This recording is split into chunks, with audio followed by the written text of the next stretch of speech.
Welcome to Jessie kitchen. Hi friends, எல்லோரும் நல்லா இருக்கீங்களா? ஓகே ஃப்ரெண்ட்ஸ், நம்ம இன்றைக்கி ரொம்ப டேஸ்டான ஒரு ஸ்வீட் ரெசிபி தாங்க செய்ய போகிறோம். ஓணம் ஸ்பெஷலாக இந்த ஸ்வீட்டை செய்வாங்கங்க. ரொம்ப டேஸ்ட்டாக இருக்கும் சாப்பிட்றதுக்கு. வாங்க ரொம்ப ஈஸியாக எப்படி செய்யலான்னு பார்க்கலாம். என்னுடைய வீடியோ வாட்ச் பண்ணிகிட்ருக்கிறவங்க சப்ஸ்கிரைப் பண்ணாமல் இருந்தால் சப்ஸ்கிரைப் பண்ணி பெல் பட்டனை கிளிக் பண்ணி ஆள் கொடுத்துக்கோங்க. இந்த ஸ்வீட் செய்கிறதுக்கு ஃபஸ்ட்டு நம்ம ஒரு கப்பு பச்சரிசியை நல்லா கழுவி க்ளீன் பண்ணிவிட்டு 2 மணி நேரம் ஊற வச்சுக்கலாங்க. 2 மணி நேரம் நல்லா ஊறின பிறகு ஒரு மிக்ஸி ஜாரில் இந்த அரிசியை தண்ணியோடு சேர்த்துக்கலாம். இந்த மாவுக்கு தேவையான அளவு கொஞ்சமாக கல்லுப்பு சேர்த்துக்கலாங்க. இது நல்லா பேஸ்ட் போல் கிரைண்ட் பண்ணி எடுத்துக்கலாங்க. இது பாருங்கள், இந்த மாதிரி நம்ம கைகளில் எடுக்கும்போது வெண்ணெய் போல் இருக்கணும். அந்த அளவுக்கு நல்லா பேஸ்ட்டாக அரைச்சிக்கலாங்க. இப்போ இதை அப்படியே ஒரு பவுலில் சேர்த்துக்கலாம்.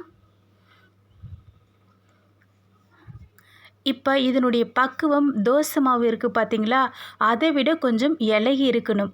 அதுதான் கரெக்டான பக்குவமாக இருக்குங்க. இப்போ இது அப்படியே இருக்கட்டும். ஒரு கப்பு தேங்காவை நல்லா இந்த மாதிரி துருவி மிக்ஸி ஜாரில் சேர்த்துக்கலாம். ஒரு கப்பு தேங்காவுக்கு அரை கப்பு தண்ணி சேர்த்து இதையும் அதே போல் நல்லா ஃபைன் பேஸ்ட்டாக கிரைண்ட் பண்ணிக்கலாம்.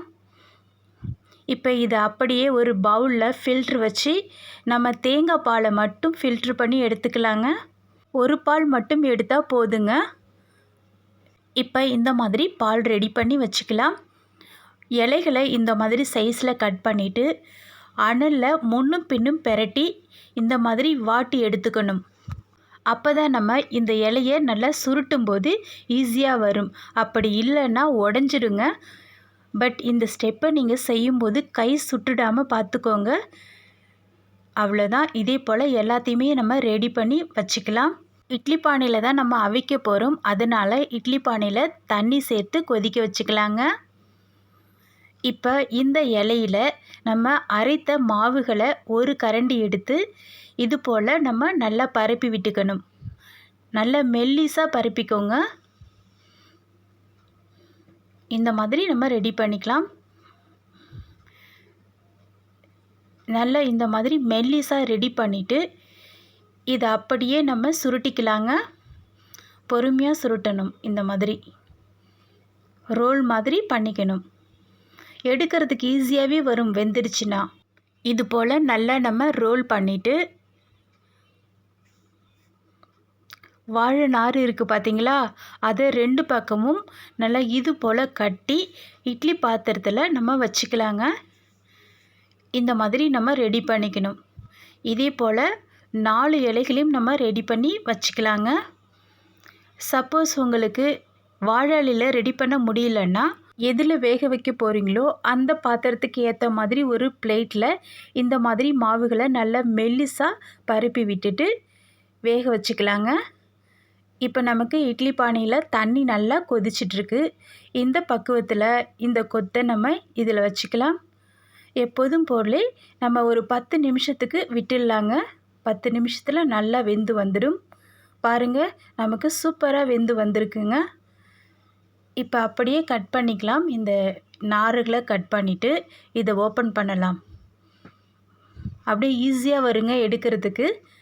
நல்லா மெல்லிசாக சூப்பராக நமக்கு வந்திருக்குது.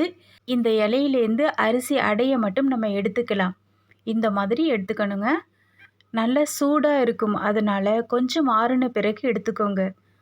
பாருங்கள், இந்த மாதிரி நமக்கு கிடைக்கும். எடுக்கிறதுக்கு ஈஸியாகவே வருங்க. இப்போ இந்த அடைகளை கத்திரிக்கோலால் இந்த மாதிரி நம்ம அப்படியே கட் பண்ணிக்கலாம். இந்த மாதிரி ஒரு சின்ன சின்ன சைஸுகளாக கட் பண்ணிக்கலாங்க.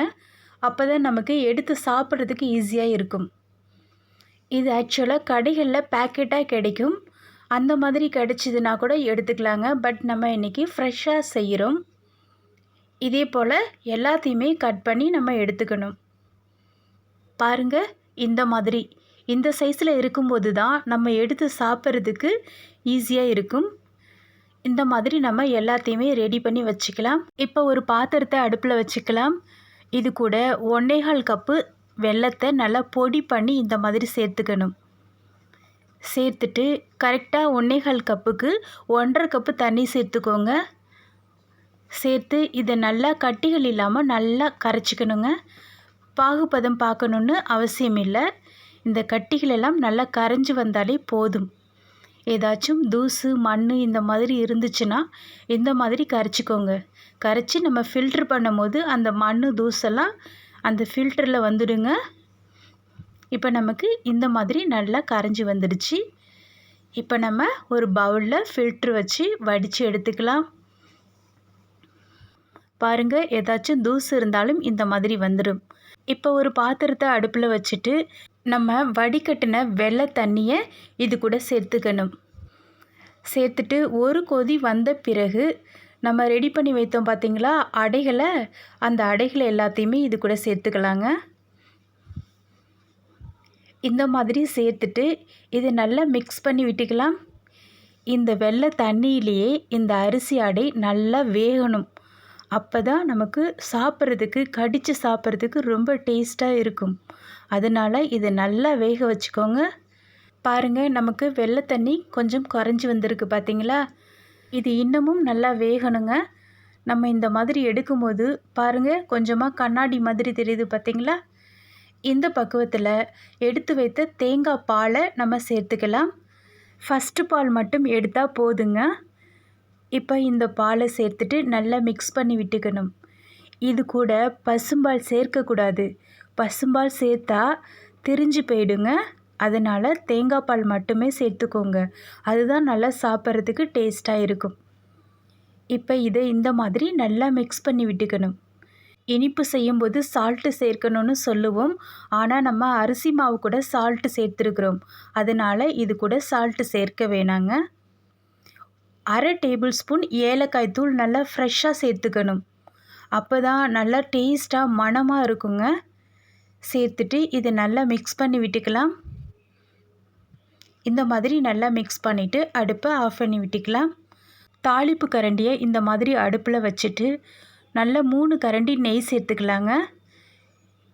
இந்த நெய் நல்லா மெல்ட் ஆன பிறகு ஒரு 10-15 முந்திரிகளை சேர்த்துக்கலாம்.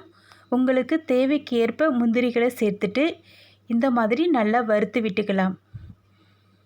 இது கூடவே ஒரு 10 உலர் திராட்சையை சேர்த்துக்கலாங்க. சேர்த்துட்டு இதையும் நல்லா வறுத்து விட்டுக்கலாம். தேங்காய் இருந்தால் கட் பண்ணி சேர்த்துக்கோங்க, ரொம்ப நல்லா இருக்கும். இப்போ இந்த தாளிப்பை இது கூட சேர்த்துக்கலாம். சேர்த்துட்டு இதை நல்லா ஒரு முறை மிக்ஸ் பண்ணி விட்டுக்கலாங்க.